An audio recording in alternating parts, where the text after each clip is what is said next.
En direct du CIMI, nous avons le plaisir de recevoir Olivier Estève, directeur général délégué de Covivio.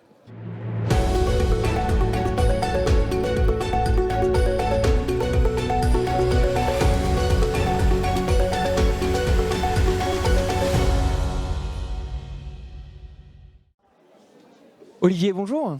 Bonjour, très heureux d'être ici avec vous pour partager un peu. Eh bien, c'est un plaisir de vous recevoir comme toujours. Lors de son Capital Markets Day, Covivio a évoqué les prémices d'un nouveau cycle. Pourquoi est-ce qu'on pourrait en savoir un peu plus ?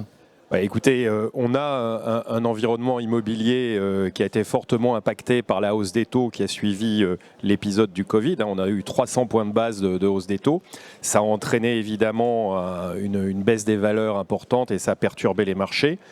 On a, je dirais comme toutes les sociétés, adopté une discipline assez forte, c'est-à-dire qu'on a accéléré des processus de vente, on a travaillé à sécuriser nos bilans, à limiter les capex aux projets les plus profitables, et ça nous a permis, je dirais, de passer cette période. Alors depuis maintenant en 2024, l'inflation ayant ralenti, les banques centrales ont été amenées à revoir leur politique de taux, à baisser les taux, et on est rentré dans une période plutôt de stabilisation, ce qui nous permet d'avoir une meilleure visibilité aujourd'hui sur ce qui peut se passer, et notamment on pense à la fin de l'année, la fin de la baisse des valeurs et de la stabilisation. Alors il y a des disparités en fonction des classes d'actifs, évidemment, selon qu'on parle de l'hôtellerie.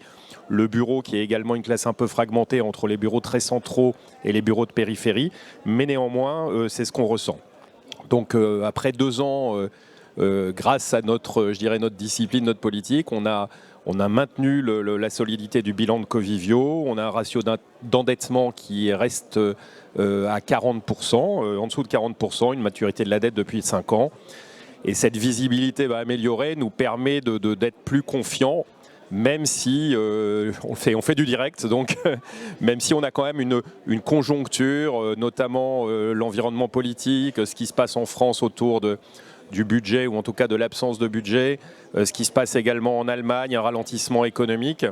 C'est des éléments exogènes qui peuvent venir, je dirais, un petit peu rallonger le processus de reprise, même s'il y a des signes encourageants qu'on voit revenir certains acteurs dans le marché, certains capitaux dans le marché. Aujourd'hui, vous avez pour ambition d'équilibrer votre patrimoine entre 3 classes d'actifs, le bureau, l'hôtellerie et le résidentiel.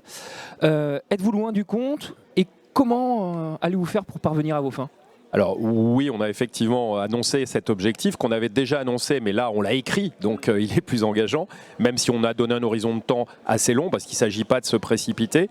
L'ambition, c'est d'être un tiers hôtel, un tiers bureau, un tiers logement. Aujourd'hui, on a 50% de bureaux, on a 20% d'hôtellerie et 30% de logement. Alors, je rappelle que le patrimoine en consolidé que nous gérons, c'est 23 milliards d'euros, 15 milliards d'euros en part du groupe. Alors comment on va faire tout ça ? Le premier axe de développement, c'est poursuivre la croissance de notre portefeuille hôtelier. Il faut savoir qu'en hôtel, on est aujourd'hui la première plateforme européenne en matière d'hôtel, avec 43 000 chambres dans 12 pays européens. On va continuer à développer cette plateforme, notamment avec un focus sur l'hôtellerie de loisirs en Europe du Sud.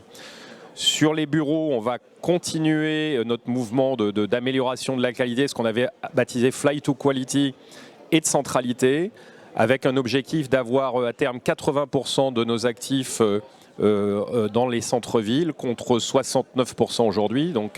Et puis bien sûr 20% restants, les major business hubs, comme notamment à Vélizy par exemple, les bureaux que nous faisons pour Thales ou encore Dassault Systèmes. Et enfin en logement, on veut continuer à renforcer notre présence à Berlin. Berlin, c'est déjà 57% de notre patrimoine logement et on pense que c'est la ville vraiment qui offre le plus de perspectives à moyen et long terme. J'imagine que vous avez d'autres priorités pour les mois à venir. C'est quoi On peut en savoir plus ? Alors, on a communiqué sur une stratégie qui est autour de la centralité, de l'hospitality et de l'ESG. Donc, notre priorité, c'est de continuer à développer notre approche hospitality. Alors, en bureau, et On l'a illustré hier en obtenant un prix au CIMI. Je vais vous en reparler. Donc on poursuit notre logique d'opérateur intégré et notre offre de bureaux opérés qui vraiment rencontre l'attente des utilisateurs et nous a permis d'augmenter notre taux d'occupation à pratiquement 96% et à générer également des croissances de revenus sur les bureaux assez spectaculaires. Sur l'hôtellerie, on était déjà opérateur dans une certaine mesure, mais on va renforcer cet axe puisqu'on a créé, alors c'est pas une création, mais on a rebaptisé notre plateforme opérationnelle With You, et notamment parce qu'on a remembré en mur et fond un certain nombre d'hôtels dans un cadre d'un deal avec Accor, ce qui va nous permettre de consolider cette activité d'opérateur, ce qui nous donne beaucoup plus de flexibilité. Ça nous permet de travailler, notamment de mettre des programmes de travaux en œuvre pour doper la performance des hôtels, d'être beaucoup plus flexible dans les contrats. Ensuite, on peut très bien récupérer le fonds à un moment donné, repasser en bail ensuite, passer en contrat de management, choisir le meilleur opérateur ou opérer nous-mêmes. Voilà, donc ça c'est l'axe sur l'hôtellerie. Et sur le logement, c'est une petite nouveauté, un petit scoop. On a décidé de regarder, tout en continuant à développer notre activité normale, et on procure déjà nos services à nos locataires en Allemagne, vraiment le résidentiel géré.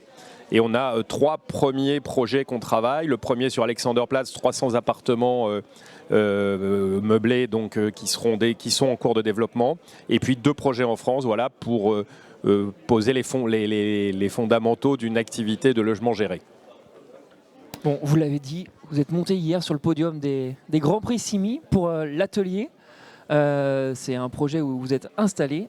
Est-ce qu'on peut... Oui, bien sûr. Donc l'atelier, c'est vraiment, je dirais aujourd'hui, la quintessence de ce qu'on veut faire en bureau.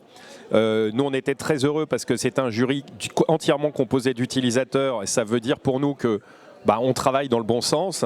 L'idée de cet immeuble, c'est très simple. C'est un immeuble qui est entièrement opéré par Wellio, notre marque de service, qui héberge des résidents Covivio pour son siège européen, mais aussi d'autres locataires comme Lipton, Way, Sherry's, qui sont d'ailleurs dans une offre plug and play, à qui on fournit l'ensemble de la prestation, et qui accueille aussi pas loin de 10 clients externes par semaine qui viennent pour des séminaires, pour des conférences, pour des réunions, ou encore pour des événements plus festifs sur le rooftop ou dans les espaces qu'on offre.